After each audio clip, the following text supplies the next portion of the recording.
Out on a rainy Thursday in Seattle, the city's perpetual drizzle mirroring the gray finality of his decision. Ryan Caldwell ran a thriving craft coffee roastery in Capitol Hill. His beans, sourced from small farms in Ethiopia and Colombia, sold in boutique shops from Portland to San Francisco. His days were a grind, literally, of tastings, supply chain logistics, and pop-up events that packed his calendar. But Clara, his wife of 3 years, seemed adrift in their Fremont loft, surrounded by half-read novels and yoga mats gathering dust. She'd always talked about writing a novel, something literary about family secrets and Pacific Northwest folklore.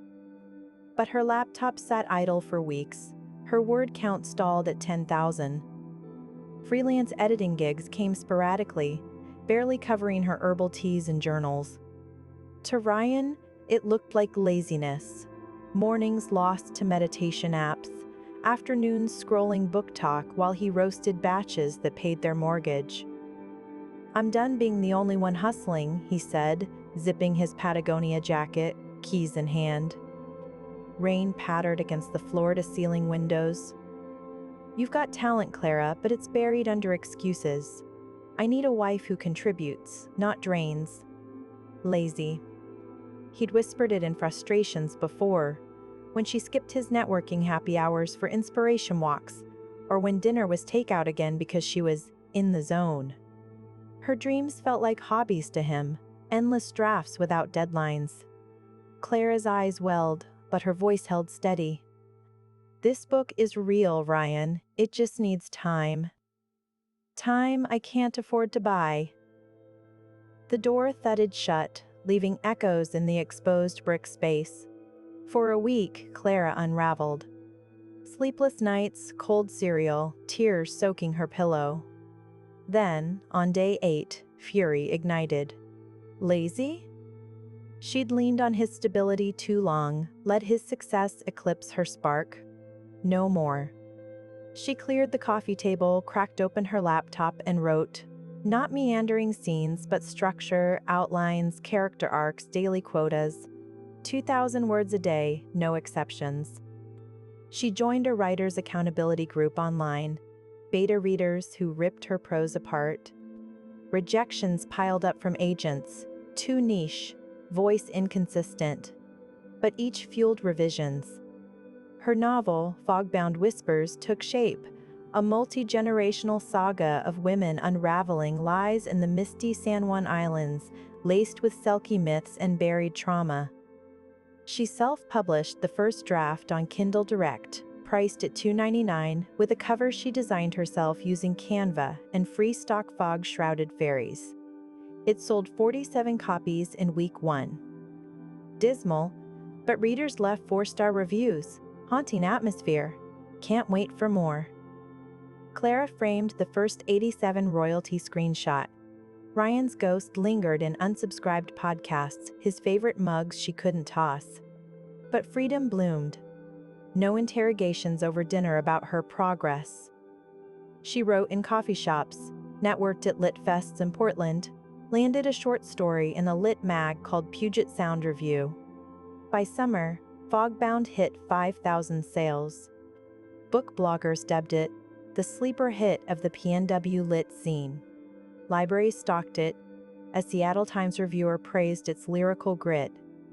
Clara quit her sporadic gigs, hired a publicist, and prepped sequels. Fate twisted the knife 6 months post-walkout. An email from Beanforge Ventures, Ryan's roastery investor group, requesting custom author swag for their annual retreat. Fogbound Whispers aligns with our resilient roots branding, they wrote. Quote, 15,000 for 500 signed paperbacks, bookmarks, and maps of the fictional islands. Clara's laugh echoed through her loft. She countered at 20,000. The pitch was at Beanforge's sleek offices near Pike Place, overlooking Elliott Bay. Clara arrived in a linen blazer, manuscripts in a tote, exuding the poise of someone who'd outwritten her doubts. Ryan was there, leading the creative brief as chief visionary. His jaw dropped when she entered the conference room, salt and pepper stubble sharpening his shock. "Clara? Mr. Caldwell. Her handshake was cool steel. The execs loved her pitch, thematic ties to their forge from fog, ethos, signed copies boosting morale, island maps doubling as coasters.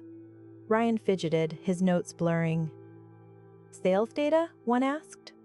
Over 25,000 units, Clara said. Optioned for film by a small studio. Reviews in NYT indie pics.